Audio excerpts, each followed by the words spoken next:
Well, it's been 4 years since the Brexit vote. In fact, it's past, shall we say, the date. And yes, Brexit has indeed already happened. It happened at the beginning of this year. There's nothing that we can do to stop it at this point. And as I've said, enjoy these last few moments of normality because everything will change, especially with trade, our rights.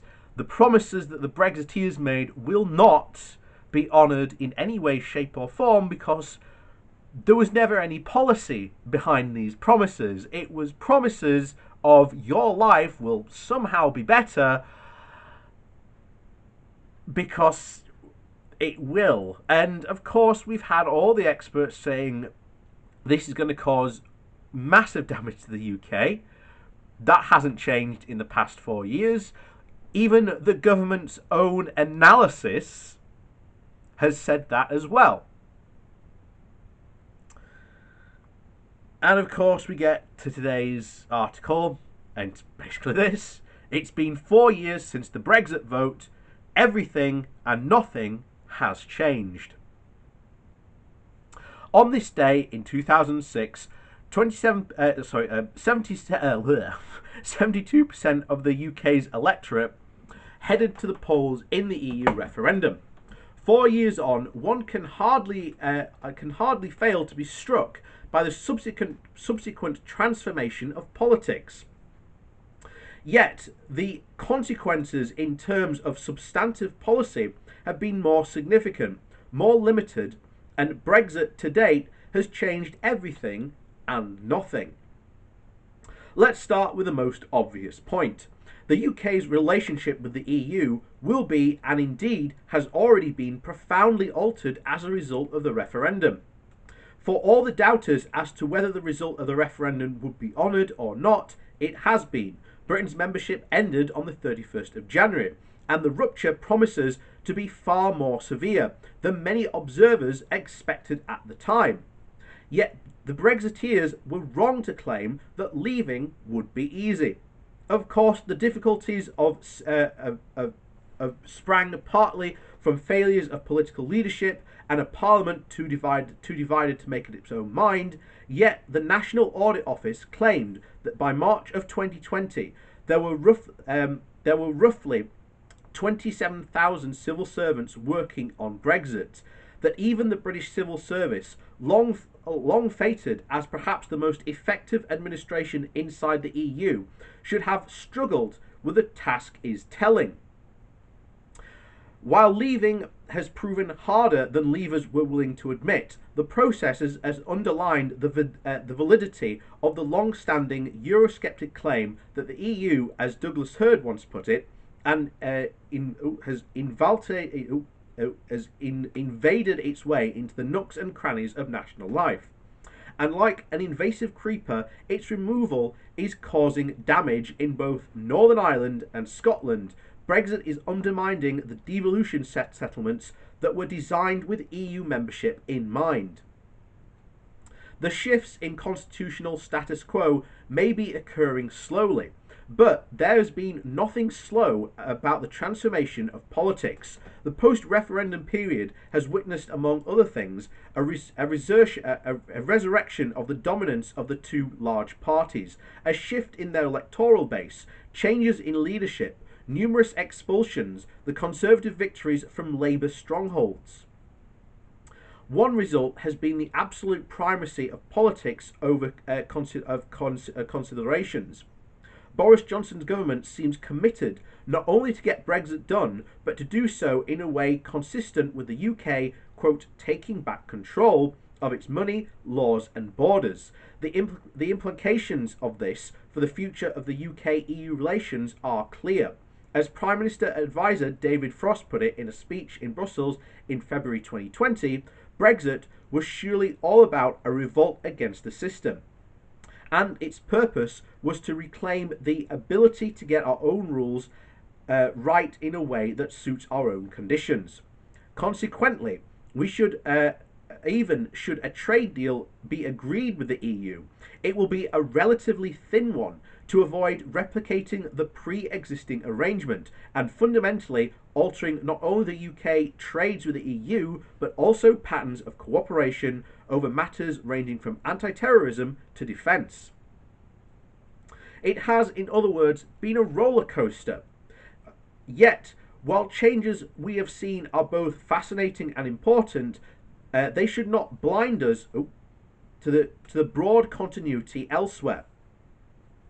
I argued that in the immediate aftermath of the referendum, that the kaleidoscope of British politics had been well and truly shaken. Yet this was not all. It was up to the country's leaders to address the real concerns of many who voted against EU membership. And initially it seemed that something would indeed happen. Theresa May declared her intention to make Britain a country that works for everyone, driven by the interest of those just about managing rather than those of the privileged few. Launching her plan for Britain in March 2017, she remarked that the EU referendum was an instruction of change in the way our country works, and for people for whom it works forever. And her successor has maintained the same theme, insisting on the need to, quote, level the country up by improving the well-being of people living in poorer parts of the country. Yet ultimately, all that May gave us was words: gross deplorable household income, gross disposable, not deplorable, gross disposable household income head in London rose by £1,700 between 2016 and 18, but just 2/3 of that level in Midlands, Wales, and the North East and Yorkshire and the Humber. Transport spending per head in Yorkshire and the Humber and the East Midlands was actually lower in 2017 and 18 than in 15 and 16. Meanwhile, 4 years on from the referendum, remember the government has yet to publish its constitution on the Shared Prosperity Fund about how it will replace the EU development funds for poorer regions. I've said this from the very start when this was done. These funds aren't going to be replaced. The Tory party is never going to replace this. These has not even entered any talks of any way, shape, or form. This was just a ploy just to go, oh yeah, we'll replace it. And then hopefully, as they got away with, no one questioned them, and no one has since questioned them on how these poorer regions are going to now get money to help them develop. Because they don't care. The EU certainly cared, and that's the biggest irony of certainly Brexit, that the areas that voted for leaving the EU were the ones that benefited most from membership. And now those are the areas that are going to be most hurt by leaving the EU. Anyway, it continues. And while the government is set to introduce a points-based immigration system for EU migrants, both May and Johnson implicitly acknowledged that the vote was more than about immigration.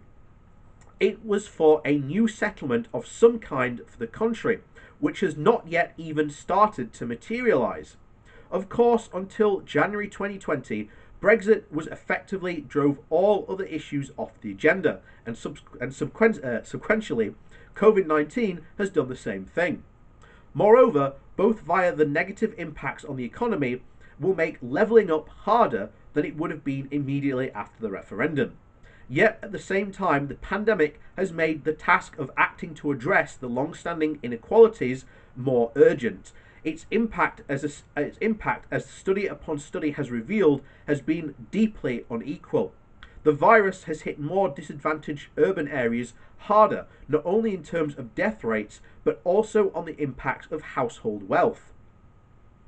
As for the practical case for action has strengthened, so too has the political argument. Johnson came to power by building a coalition that involved former Labour voters who not only wanted to see Brexit done, but also expected the government to represent their economic interests.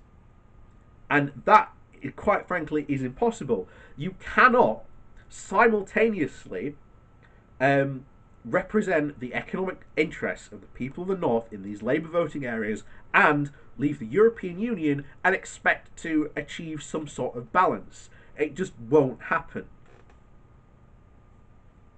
So acting now, in other words, is both more difficult and more urgent than it has been than any moment since before the referendum. 4 years of promises have, to date, led to little in a way of meaningful action. Now that Brexit is at last, quote, done, it is time for the government to actually deliver. And of course, they are not going to deliver. We have repeated this on this channel time and time and time again, and I will repeat it until something is actually done. 4 years on, Brexiteers made promises to this country and people to this country that they would make these people's lives better. Both Johnson and May, as mentioned before, said that Brexit was about more than immigration. Yet, according to Brexiteer supporters, certainly some are convinced that it was all about immigration, and then they'll change the subject that it was all about trade, and then they'll embarrass themselves on trade and say, oh no, it wasn't about trade, it was about sovereignty, and then you'll talk about what's going on recently about our loss of sovereignty, and of course they'll say it's about something else completely.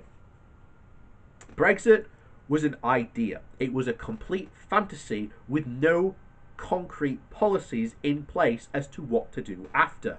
And now you have the ERG, who are free market fundamentalists and are committed to the idea of disaster capitalism in this country that will completely and utterly ruin the lives of all the people that voted for Brexit. And all I can say is, we told you so.